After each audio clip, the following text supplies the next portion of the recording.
Αυτός είναι ο νέος Άγιος της Ορθόδοξης Εκκλησίας. Η μνήμη του θα τιμάται στις 18 Ιανουαρίου, η μέρα της ουσιακής κοιμήσεώς του. Άγιος της Ορθόδοξης Εκκλησίας κατατάχθηκε ο ιερομόναχος Χριστόφορος Παπουλάκος.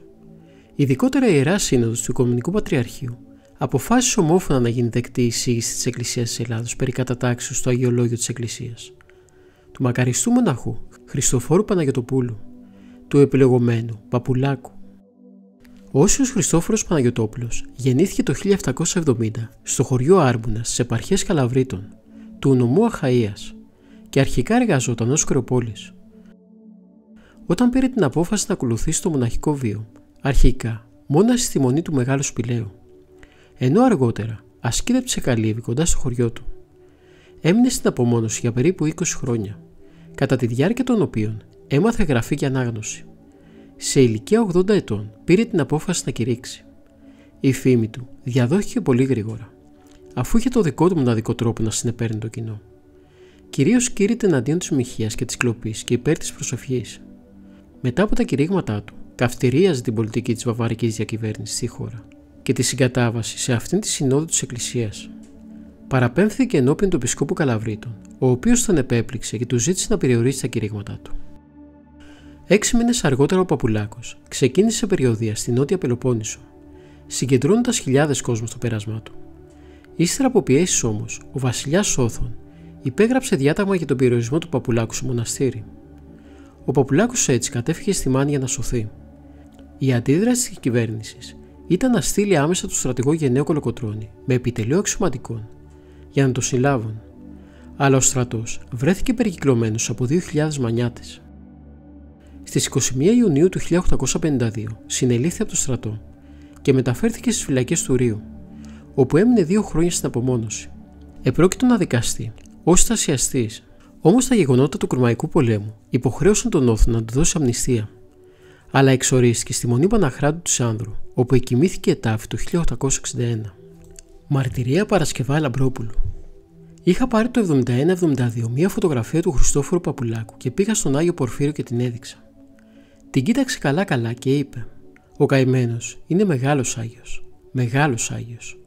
Πιστεύω κι εγώ και προσκυνώ τη χάρη του». Ακούστηκε μια προφητεία του Παπουλάκου. Θα έρθει εποχή που τα λεφτά εδώ θα είναι πεταμένα και οι άνθρωποι θα τα κλωτσούν τα πόδια τους.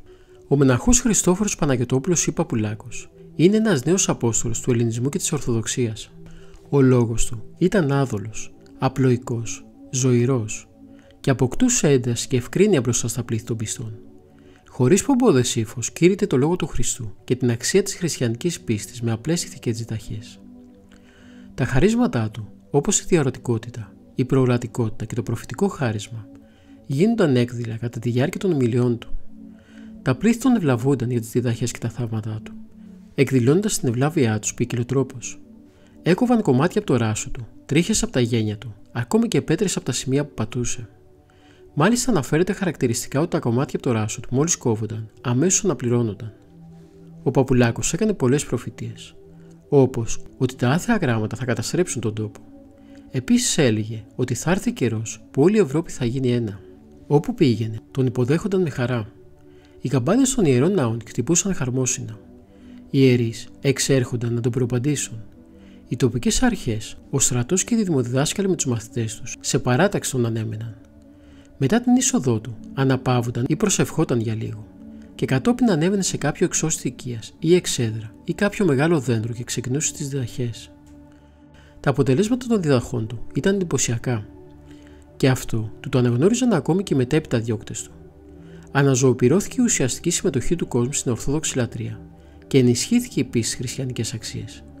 Μειώθηκαν οι ληστείες και οι ζωοκλοπές και αυξήθηκαν οι ηλιομοσύνες προς τους φτωχούς και η αγάπη φόλιασε στις ψυχές των ανθρώπων.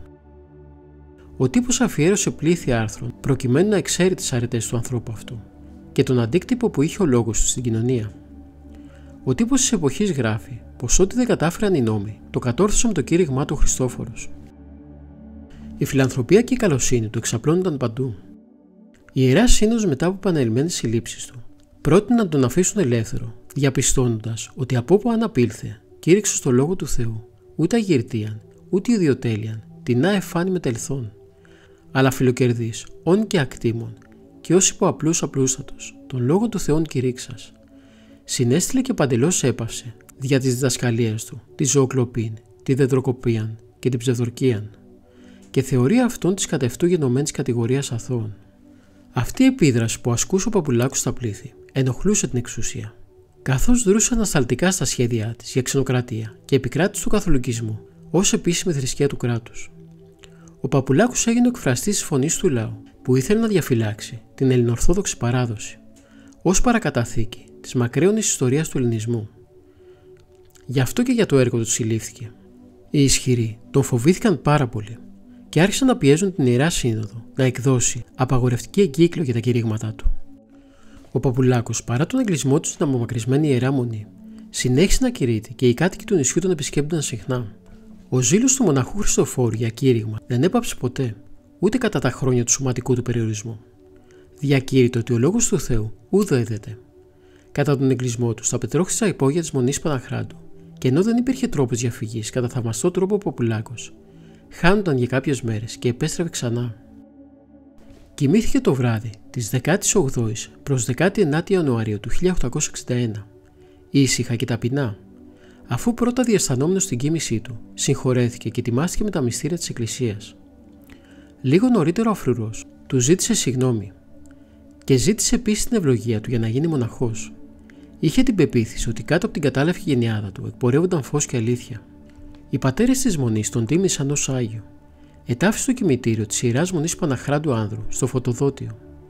Από τους πρώτους χρόνους της κοίμησής του έγιναν προσπάθειες για την ανακομιδή των λειψάνων του, αλλά χωρίς αποτέλεσμα. Ωστόσο παντού φιλοτοχνούνταν εικόνες του σε όλη την επικράτεια μέχρι την Κωνσταντινούπολη και χτίζονταν ναοί στη μνήμη του. Το 1793 ο Μητροπολίτης Καλαβρίτων Γεώργιος μερίμνησε προκειμένου να μεταφερθεί η κάρα του Παπουλάκου στο ναό της Ιεράς Σκήτης, της κοιμήσεως στη γενέτειρά του. Ο Παπουλάκος κοιμήθηκε αγνοημένος από τους ίσχυρους, που προσπάθησαν και μετά το θάνατό του να κλειδώσουν τη μνήμη του. Αλλά ο κλήρος και ο λαός τον ήθελε πάντα κοντά του. Μετά από πολλά χρόνια ήρθε η αναγνώριση. Είναι και αυτό ένα από τα χαρακτηριστικά της φυλής μας. Εδώ οι ήρωες, οι άγιοι και οι μεγάλες προσωπικότητες δεν ανακηρύσσονται, ούτε επιβάλλονται με δόγματα και με διατάγματα. Εδώ τους μεγάλους τους αναδεικνύει ο λαός, αφού ο χρόνος ξεκαθαρίσει τις ύποπτες αλληλεπιδράσεις της εποχής και των συνανθρώπων τους. Έτσι ο Παπουλάκος, ο φτωχός μοναχός, περνά ήδη στη χωρία των Αγίων της Ορθοδοξίας και τιμάται την ημέρα της κοίμησής του, στις 18 Ιανουαρίου. Καθώς και στις 18 Αυγούστου, σε ανάμνηση της λιτάνευσης της εικόνας του, αλλά και της τίμιας κάρας του, κατά το θέρος του 1974 στην Αχαΐα.